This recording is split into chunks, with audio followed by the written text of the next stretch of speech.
मूसलाधार बारिश ने शहर के मुख्तलिफ इलाकों में मामूलात जिंदगी को मुतासिर कर दिया है और आवाम की आमद और रफत में मुश्किलात पैदा हुई। रिपोर्ट्स के मुताबिक सुबह से ही शहर में अबर आलूद मौसम था, ताहम बादलों के बावजूद दोपहर के वक्त शदीद गर्मी और तेज धूप का सामना करना पड़ा। इसके बाद अचानक मौसम ने करवट ली और तेज हवाओं, गरज चमक और मूसलाधार बारिश ने पूरे शहर को अपनी लपेट में ले लिया। शदीद बारिश के बाद शहर के कई नशेबी इलाकों में पानी जमा हो गया।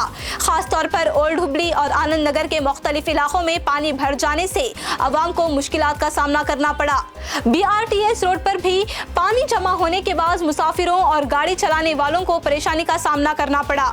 अचानक होने वाली बारिश की वजह से बाजार आने वाले लोगों को भी दुश्वारियों का सामना करना पड़ा है, जबकि कई मकामात पर सड़कों पर पानी जमा होने से ट्रैफिक की रवानी मुतासिर हुई। अगरचे इस बारिश से शदीद गर्मी से वक्ती राहत मिली है, लेकिन इसके साथ ही हुबली के मुख्तलिफ इलाकों में रिहायशियों, मुसाफिरों और ताजिरों के लिए मुश्किलात भी पैदा हो गई।